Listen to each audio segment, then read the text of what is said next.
Ngayon, ito na ang tamang panahon upang magampanan ninyo ang inyong mga tungkulin bilang isang bagong sangre at ipapaubaya ko sa inyo ang mga brilyante at paghihiwalay-hiwalayin ko ito upang makasigurado ako na hindi ito makukuha ng mga miniyabe.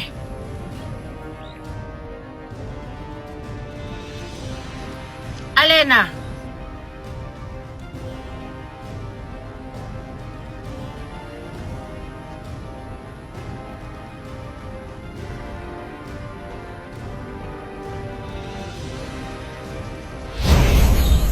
ipinagkakaloob ko sa iyo ang brilyante ng tubig. Naway maging dalisay ang iyong puso at isip upang maging karapat-dapat ka sa brilyanteng ito.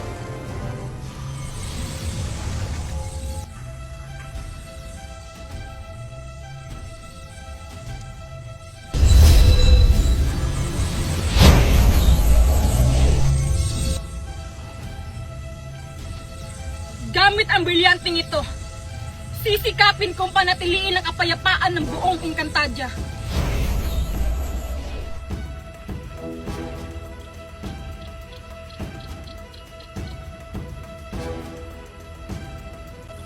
Danaya,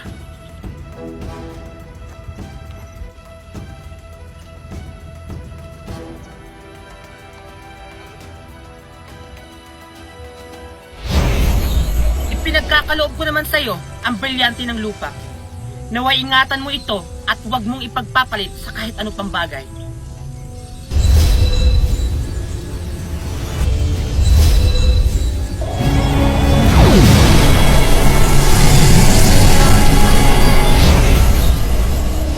Buhay ko man ang aking iaalay, isinusumpa ko yan sa buong Encantadia.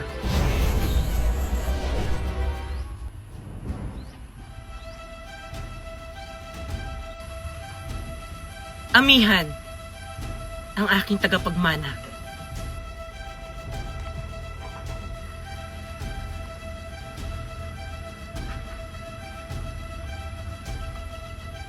Ibibigay ko naman sa iyo ang brilyante ng ating lahi. Ang brilyante ng hangin. Naway ipagpatuloy mo ang iyong pagiging mapagkalinga, mapagpalaya, at pagiging makatulong. Hindi ko sisirain ang alaala ng aking ama. Kaya manalig kayo. Uunahin ko ang kapakanan ng buong Encantadia bago pa ang aking sarili.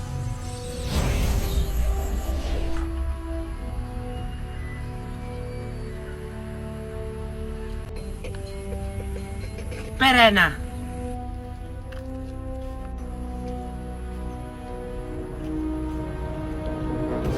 ang aking panganay na anak. Ibibigay ko sa iyo ang brilyante ng apoy.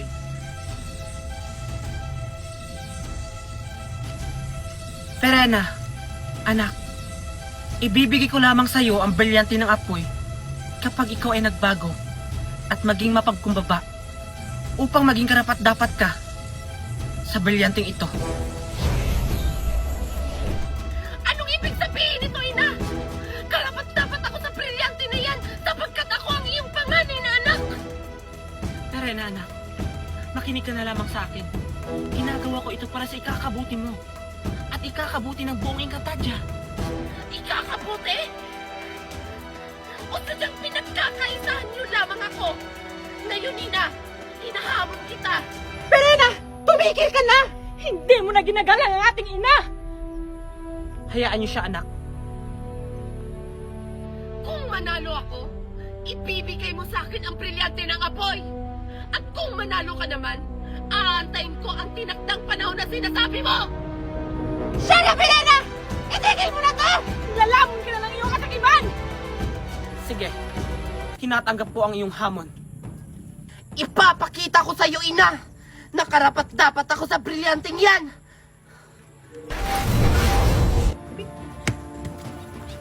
Mahal na Rena, mag-ingat ka sapagkat hindi na alam ang utak ni Perena.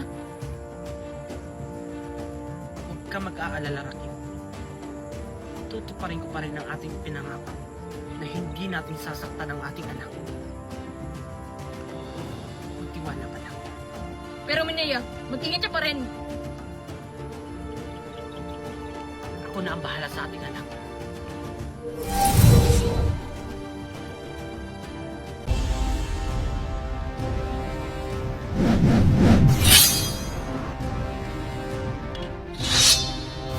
Humanda ka! Kahit ina pa kita, hindi ako magbibigay ng awa! Anak, Perena, itigil na natin to kahibangan na to! Itigil? Bakit ina? Takot ka ba tanggapin na ako ang mananalo ngayon? Hindi sa ganun, Perena. Ngunit hindi natin kailangan maglaban upang makuha mo lamang ang iyong nais. Gusto na ina! Huwag nang maraming satsat! Simulan na natin to at sisiguraduhin kong madadaig kita! Ah!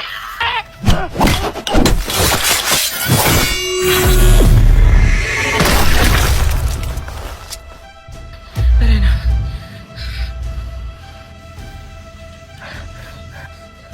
Pinagbigyan lang kita, pero hindi na ngayon.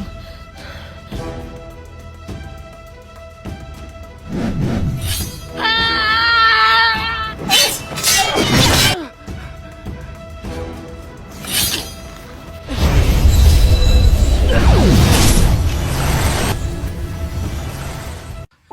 Anak! Perena! Anak! Okay ka lang ba? Perena, anak. Nasaktan ka ba? Patawarin mo ako, anak. Hindi ko sinasadyang saktan ka. Sinaktan? Matagal mo na ako sinaktan, ina! Binigay ko na nga kay Amihan yung trono. Pati ba naman brilyante ng apoy? Ipagkakait mo pa!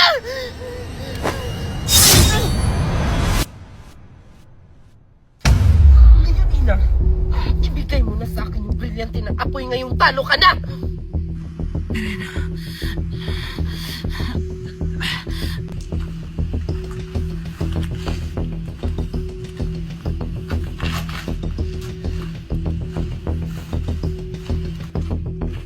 Amihan, ano ang nangyayari sa'yo? Bakit tila ikaw hindi mapakali?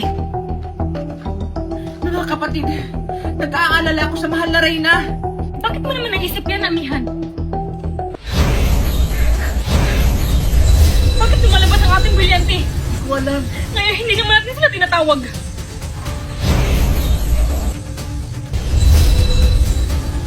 May masamang binubulong ang hangin. Ang ating inang Reyna! Nanganganib siya! Si Perena! Baka may ginawa si Perena sa ating inang Reyna. Alena! Kadaya!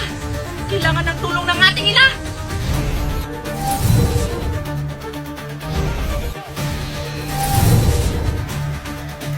Huwag mo na akong pahirapan, ina! Isuko mo na lamang sa akin ang brilyante ng apoy! Kung hindi, hindi ako magdadalawang isip na paslangin ka!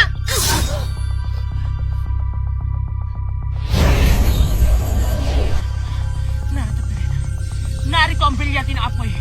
Kunin mo!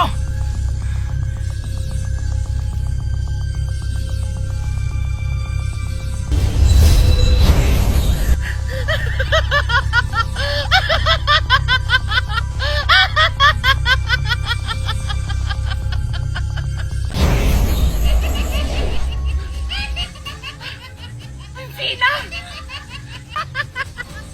Sa wakas, napasakin din ang brilyante ng apoy! Kailangan natin iligtas ang ating ina. Alena, Danaya, kayo na bahala sa ating ina. Ako na ang bahala sa taksil at kapatid na sa Perena.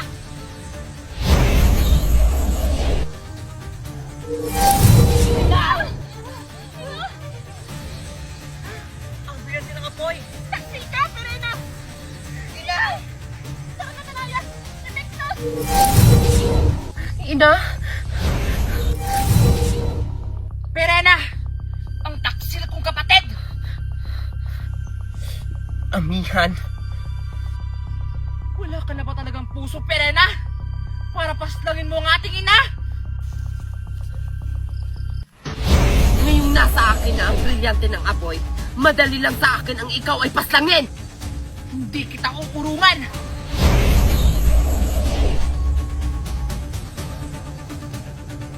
Warka!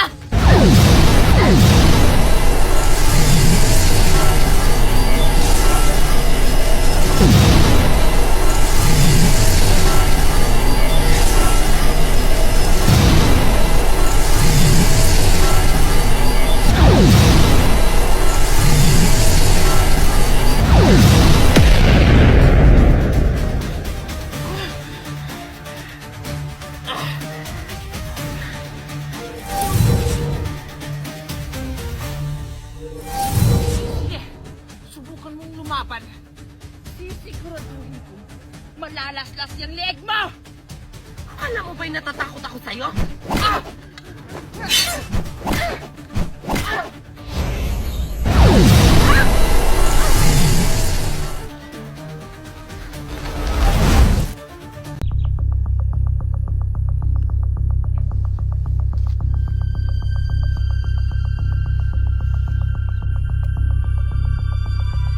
Panginoon, may panauhin po kayo. Sino siya? Siya si Perena, ang panganay na anak ni Minea. Perena? Ako nga, Ama. Anak, bakit ka nandito? Narito ako para umanig sa'yo at pabagsakin ang Lireo At bakit mo naman kakalabanin ng iyong ina?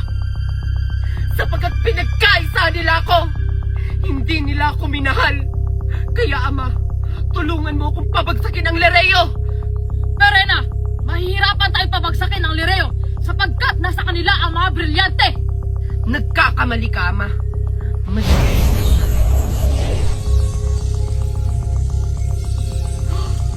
Ang brilyante ng apoy!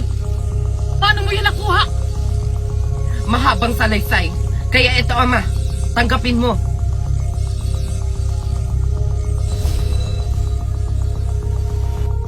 Magaling, Perena. Ngayon, may panglaban na tayo sa mga diwata!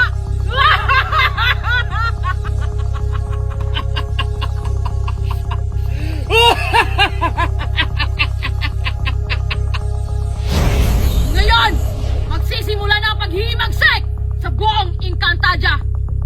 Agane! Panginoon! Ihanda mo ang mga kawal dahil lulusubin natin ang buong Encantadia. Masusunod, Panginoon! At ikaw, Perena, sumunod ka sa akin.